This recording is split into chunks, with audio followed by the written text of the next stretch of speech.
Hot topics are on the table with Whoopi, Abby Huntsman, Joy Behar, Sunny Hostin, and Meghan McCain.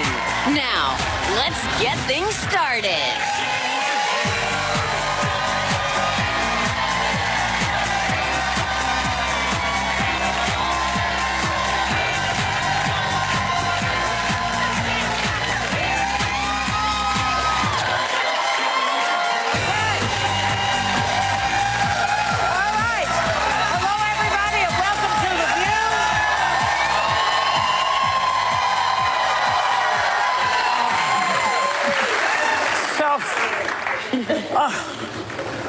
Whoopi is still out. Yeah. She's still out, but she's getting better. She's getting better. You know, she had double pneumonia. Double pneumonia is not a joke. Yeah. And it takes a while to recover from that. So we know you're watching. We think you're watching. Maybe. So come back soon. Okay, so Democrats, they're finally getting some power back. And what do? They start a civil war in their own party. Democratic lawmakers are split on whether to vote on a measure denouncing anti-Semitism after freshman Congresswoman Ilhan Omar was accused of using anti-Semitic tropes. Her supporters say it's an unnecessary resolution that unfairly targets Omar herself. But her detractors say the rise of anti-Semitism cannot be tolerated in any form. Okay, so do we need a resolution that says that? Isn't it a given at this point? And why are they fighting with each other when there are so many other things to worry about right now? It's a good question. And are they throwing the thing over to Trump in 2020? It's very annoying and scary, and I don't like it. It's sad that we even need a resolution for this, and frankly, a bad look that we can't even get something like that passed. I'm not going to get into the details. Meghan, I know you know far more about this than I do. But I personally feel for Nancy Pelosi because I think she's in a position similar. It reminds me to John Boehner. Remember when the Tea Party came in? And she cares, I think, about the future of the Democratic Party. Of course she does. And she's savvy enough to know that some of these more extreme voices in her party rightfully won their election, but the things that they say are so out of step with the majority of where the country is. So how do you balance that, but make sure that the party doesn't lose their soul and connect with the American people and are successful in 2020? Nancy Pelosi, I don't envy her right now, but she's in a place where she's going to have to try and wrangle them. But also, don't tweet publicly. Why not get behind closed doors? Why is Nancy tweeting? I feel like the Democrats are all tweeting out their frustrations publicly. Ilhan Omar's thing is that she tweets all the time like Trump, and that's a mistake. In AOC? Yeah, she does. But why not handle it behind closed doors? I think there's tweeting on both sides, right? Yeah. This issue is a really intense one for me, and just bear with me because I know, Sunny, you and I in particular don't always agree on this. And I want to say first and foremost, anti-Semitism shouldn't be a left or right issue.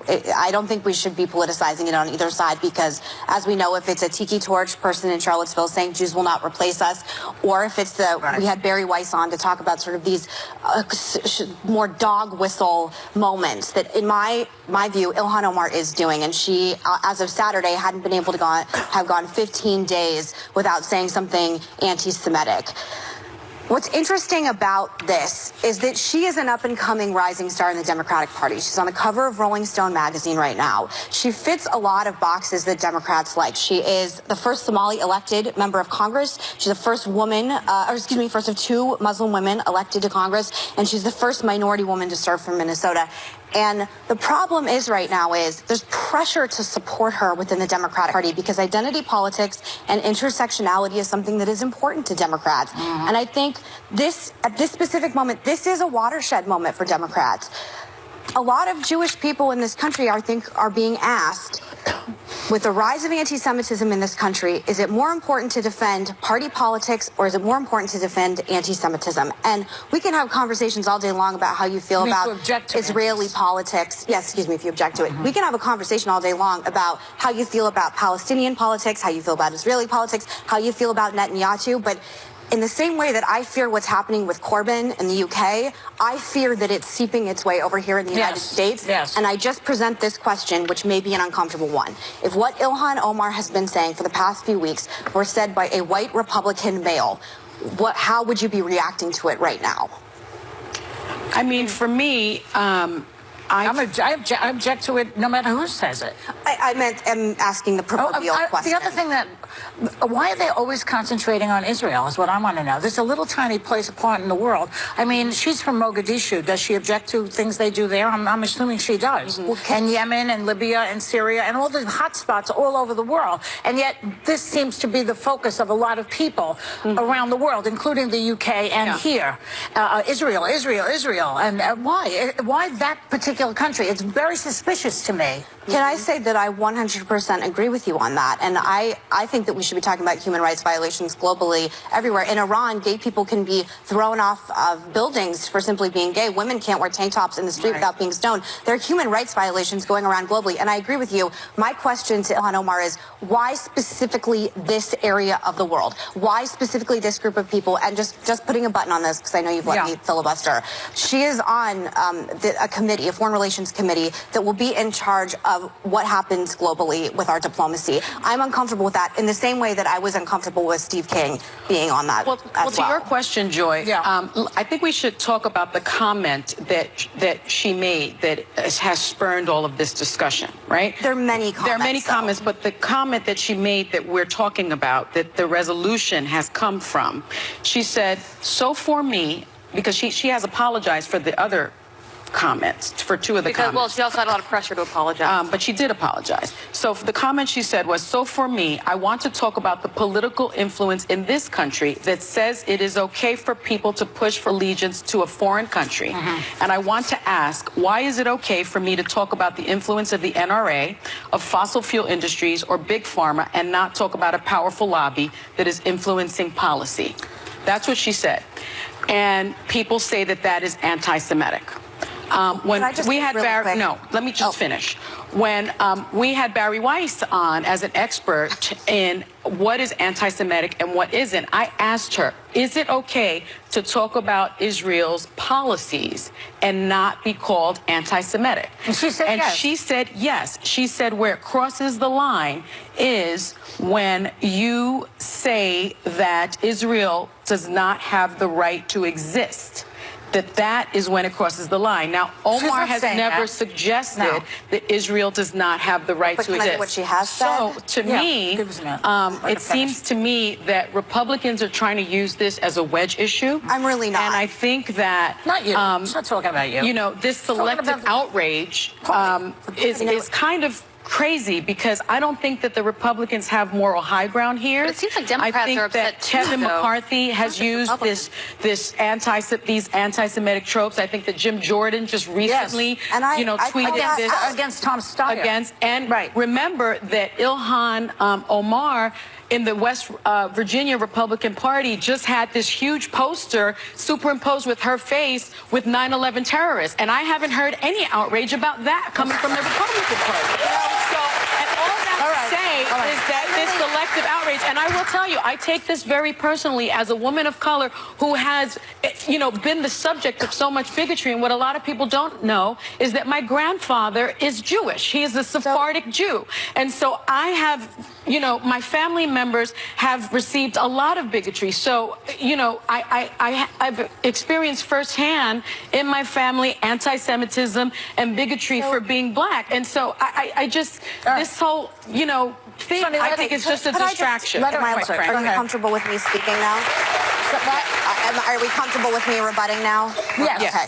So she also said Israel has hypnotized the world, suggested that Jews in Israel have bought U.S. politicians all about the Benjamins, implied that American Jews have divided loyalties, and it's okay for people to push allegiance to a foreign country. I again say, why this obsession with Jerusalem and Israel? Why this obsession with this specific area of the country? And as you said, as you've said many times, these are dog whistle comments for Jewish Americans. Yes, they are. We agree. And they hear what she's saying. And she had to apologize for that. But you have to admit, Megan, that it is disingenuous of the Republican Party to go after her. This is her point, when they are backing a president who is in bed with dictators committing human rights violations all over the world. Traffics in bigotry. Traffics in bigotry. Let's go there. So just really quickly, since we're talking about I take this very personally. I would go so far as to say I probably verge on being a Zionist as well. But I will say that I don't have family that is Jewish, but Joe Lieberman and Hadassah Lieberman are my family. Yeah. And I take the hate crimes rising in this country incredibly seriously, and I think what's happening in Europe is really scary. And I'm sorry if I'm getting emotional, but you're right. The idea that this is politicized, I'm really not. I was very nervous to talk about this on the show because I thought it would become politicized, and it really shouldn't be. On both sides, it should be called out. Right. And just because I don't technically have Jewish family that are blood related to me, it doesn't mean I don't take this as seriously, and it is very dangerous. Very dangerous. And I think we all collectively as Americans on both sides, and what Ilhan Omar is saying is very scary to me, and it's very scary to a lot of people, and I don't think you have to be Jewish to recognize You don't. that. And You don't I have just to be hope Jewish. instead of a resolution To love Levy, just from the trust me. Democrats, I'm tired of the selective outrage, and I hope that we have a joint resolution perhaps from Republicans and from the Democrats. I would be in favor of a joint resolution. Okay. Speaking of joints, I wish I had one right now. Coming up, we're changing gears. Should Taylor, this is more important than anti-Semitism, right? Should Taylor Swift, no, I'm kidding. It's a joke. Should she be speaking out on politics? What do you think? We'll be right back.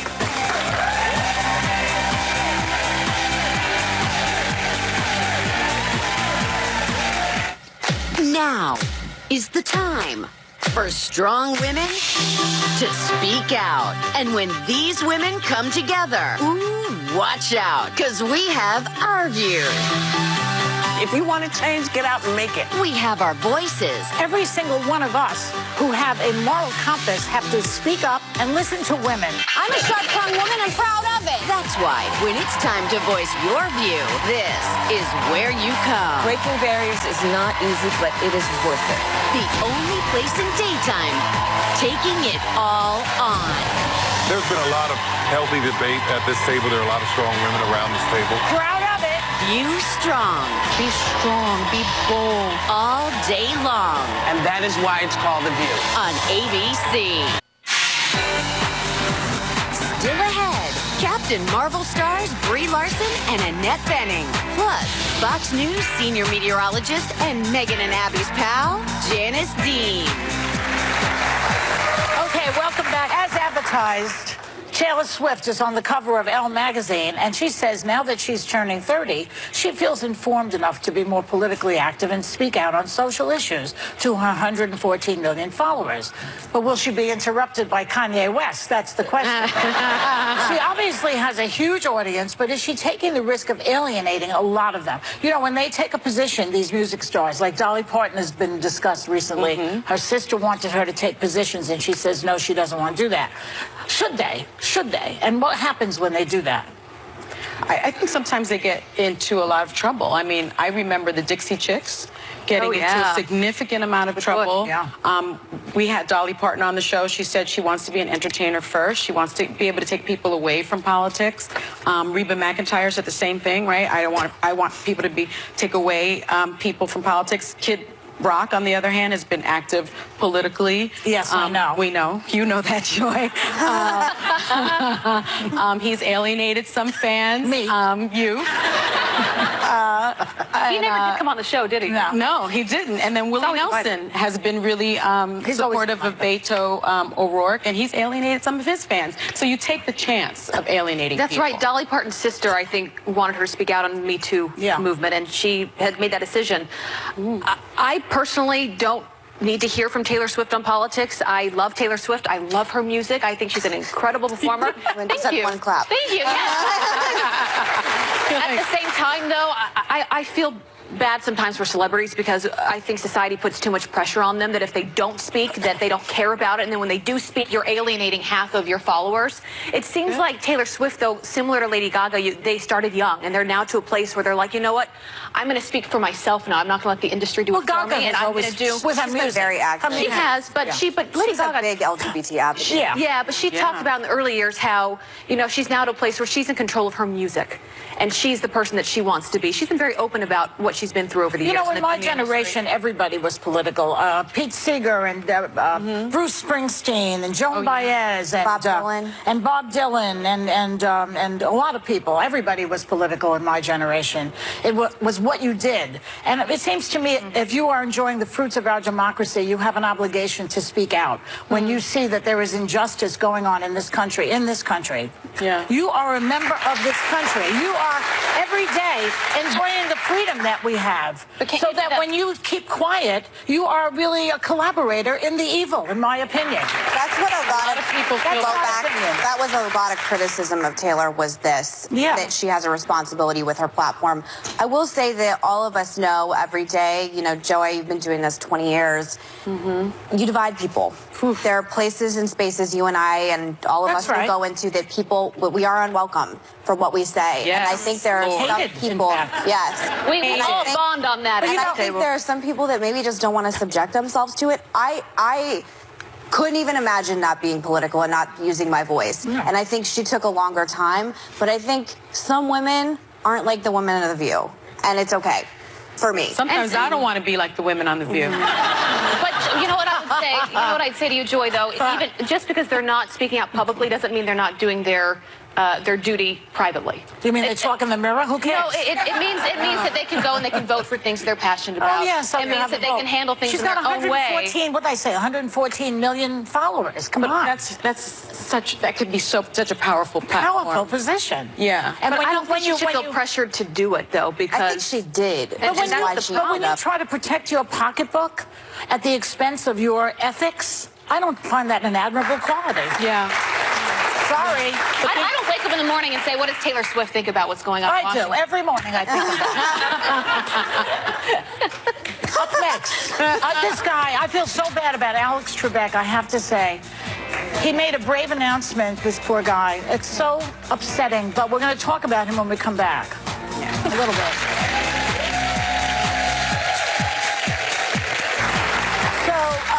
The no makeup thing isn't working out for everybody. A lot of people are going out without makeup lately. I don't understand. Talk about me. Not you. Are you kidding me? No, I never wear makeup unless I'm on the show. I don't. She doesn't wear stitches. I know, but we wear it on television. I don't even do the laundry without makeup. Yeah. And that's at my own house. But a woman, this is a good story. A woman posted on Reddit that her boyfriend left her after seeing her without makeup for the first time. She apparently had some acne, the girl, and so she would cover it with makeup. And then one day she took the makeup off, and he's like, no, I don't think so. It's awful. Isn't that a charming guy? Well, first of all, she should thank him because you don't need that kind of guy in your life. That's right. I mean, I have horrible acne, and I struggle with it. Oh, yeah, I struggle with it all the time. I get really bad cystic acne, especially when I'm stressed out, and I somehow found a man to marry me. I know, miraculous. So it's not going to be the end of the world. And just what a jackass. He's a jerk. I mean, I like to go to bed with a little something on. I like to look cute, you know, at all times. But Manny's seen me at my worst. Yeah. And that's all right. At a certain point, you're going to get sick, or you're going to... You know, something's going to happen where you're not going to look 100%. Well, your looks go either way. When you're 90 years old, I mean, you can still be beautiful, but if you look different than you do when you first met. Have you seen my Nana? She is gorgeous. Yeah. She's gorgeous. She's 107. Yeah, she does. He really did. He did her a favor. Yeah. He really did her a favor. But the good news about getting older is that everybody kind of loses their eyesight a little bit. You know what I mean? Your eyes go. Not that you're blind, but, you know, my husband, he can't see without his glasses. But that's when I show up naked and without makeup. This is a real problem, though, in social dating sites now, because you can post whatever photos you want, and you can edit them with the Kardashian app, with a small waist and a big butt, and then you meet someone for drinks, you're like, this is not the same person that I saw online. What do? You know, you really need to, I think, fully love that person with makeup, without makeup. I agree. You know, you don't see it after a while. After a while, the person just gets... You know, it's who he is. But, you know, I was talking about Alex Trebek, so let's talk about him for a minute, because the beloved host of Jeopardy, Alex Trebek, surprised a lot of people yesterday when he shared this with viewers. Take a look. This week, I was diagnosed with stage 4 pancreatic cancer. Now, normally, the prognosis for this is not very encouraging, but I'm going to fight this, and I'm going to keep working. And with the love and support of my family and friends, and with the help of your prayers also, I plan to beat the low survival rate statistics for this disease. Truth told, I have to, because under the terms of my contract, I have to host Jeopardy for 3 more years. Bravo to him. He's so lovely. You guys know I was on Jeopardy with Anna Navarro and Al Franken. They both beat the pants off of me. I was so devastated. My clicker wasn't like really working. I came in dead last, and when I say devastated, I was like a crazy person. And I was like kind of near tears. He was so lovely to me. Yes. He came up to me. He was like, I think it was your clicker. He knew it wasn't. And he was like hugging me. Yeah, I mean, he's a lovely person, and I just wish him all the best. Yes. We love him He's so very much. brave, and we wish him the best. Yeah. We'll be right back.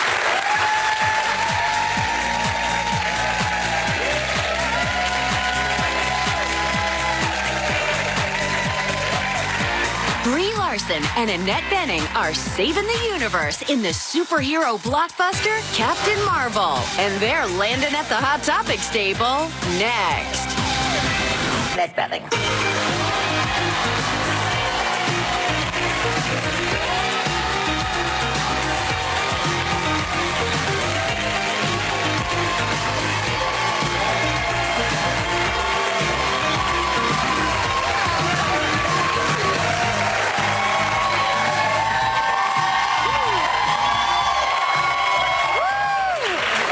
To see you again, you ladies. I don't know, were you here before, right? I have never You been have here. not. No, I know it's my she has first been here many times. Welcome. Yes. Thank you. What a powerful duo.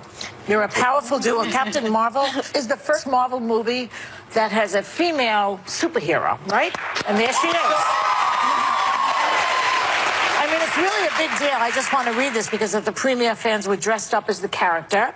And there was even a fighter jet flyover. I mean, wow. That's a big deal. I love that.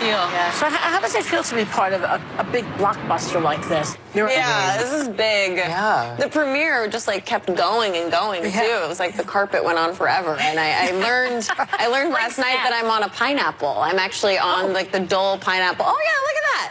See, these are people. That's not a Dole pineapple. Those are Captain Marvel girls. Yeah, it's really cool. It's very surreal, to be honest. What I love about this movie, it's not just about what's on the screen. It was sort of the environment behind the screen as well, just empowering women. They were all playing a big role. Yeah. That's something that I've been really impressed with Marvel is that they understand that in order to tell a story like this, we have to talk about like a more collective experience. So whether it's in front or behind the camera, because there's actually a lot of diversity on both, and they're still striving for more constantly. So it was a great environment to be on.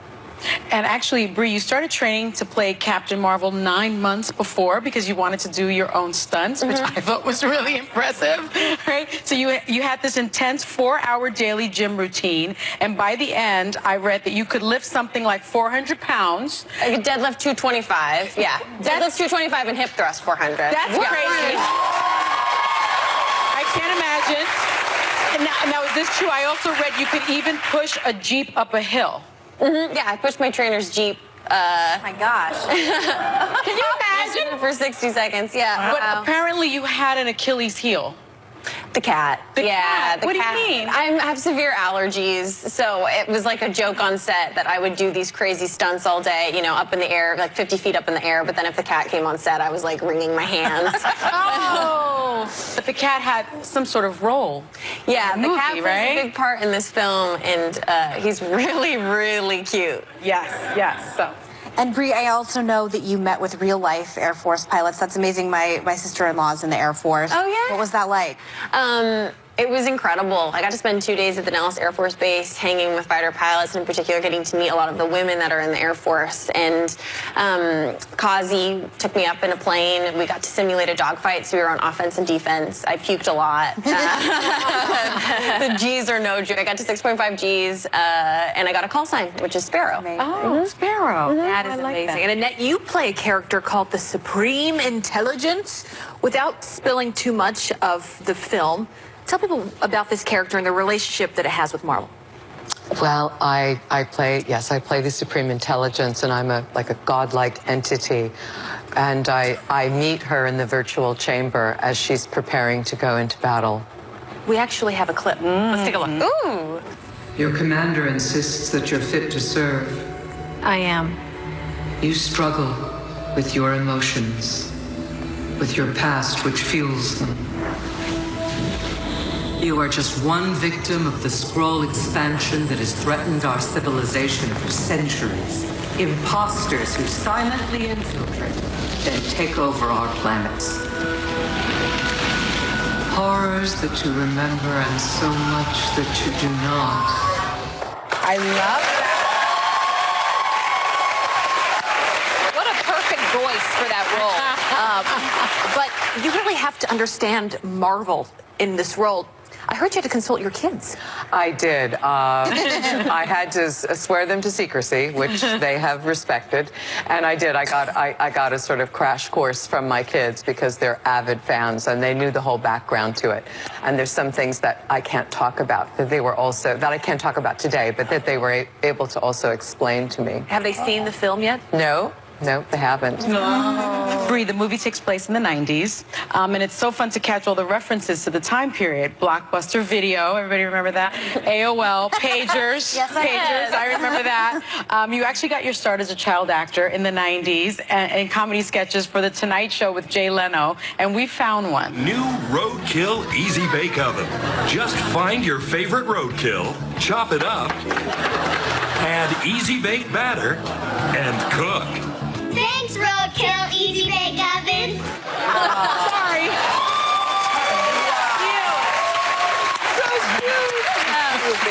Same person. What do you think when you see something like that?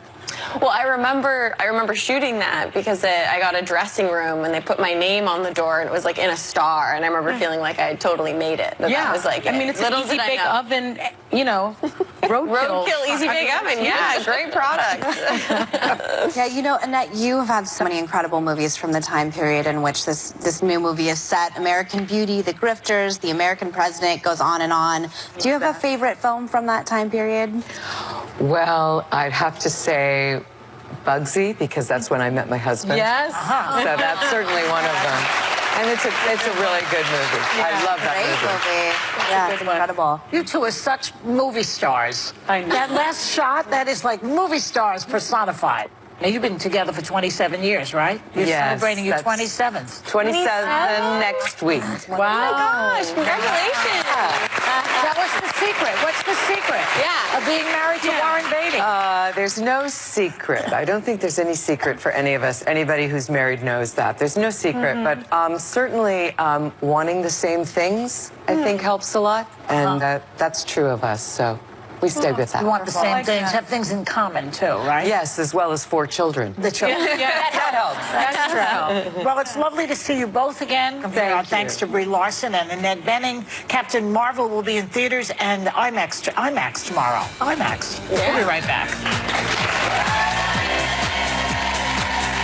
Up next, News meteorologist Janice Dean on how she fought back against sexual harassment from Xbox News chief Roger Ailes, clapped back at body-shaming trolls, and takes you back to why she says Don Imus was the boss from hell. Friends, so much that you do not. I love that. What a perfect voice for that role. But you really have to understand Marvel in this role. I heard you had to consult your kids. I did. I had to swear them to secrecy, which they have respected, and I did. I got a sort of crash course from my kids because they're avid fans and they knew the whole background to it. And there's some things that I can't talk about that I can't talk about today, but that they were able to also explain to me. Have they seen the film yet? No, they haven't. Bree, the movie takes place in the 90s, and it's so fun to catch all the references to the time period. Blockbuster Video, everybody remember that? AOL, pagers, Yes, I pagers, did. I remember that.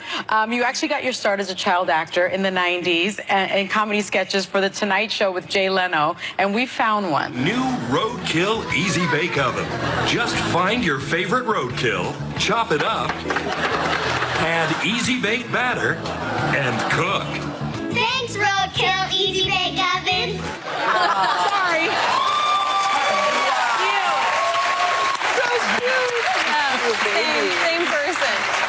do you think when you see something like that? Well, I remember shooting that because I got a dressing room and they put my name on the door and it was like in a star, and I remember feeling like I had totally made it. That was like, I mean, it's an easy bake oven, you know, roadkill easy bake oven. Yeah, great product. Yeah, you know, Annette, you have had so many incredible movies from the time period in which this new movie is set. American Beauty, The Grifters, The American President, goes on and on. Do you have a favorite film from that time period? Well, I'd have to say Bugsy, because that's when I met my husband. Yes. So that's certainly one of them. And it's a really good movie. Yeah, I love that movie. Yeah, it's incredible. You two are such movie stars. I know. That last shot, that is like movie stars personified. Now, you've been together for 27 years, right? You're celebrating your 27th. 27 next week. Wow. Oh my gosh, congratulations. That was the secret. What's the secret? Yeah. Of being married to Warren Beatty. There's no secret. I don't think there's any secret for any of us. Anybody who's married knows that. There's no secret, but certainly wanting the same things, I think, helps a lot. And that's true of us, so we stay with that. You want the same things, have things in common, too, right? Yes, as well as 4 children. The children. That helps. That's true. Well, it's lovely to see you both again. Thanks to Brie Larson and Annette Bening. Captain Marvel will be in theaters and IMAX tomorrow. IMAX. We'll be right back. Up next, News meteorologist Janice Dean on how she fought back against sexual harassment from ex-Fox News chief Roger Ailes, clapped back at body-shaming trolls, and takes you back to why she says Don Imus was the boss from hell.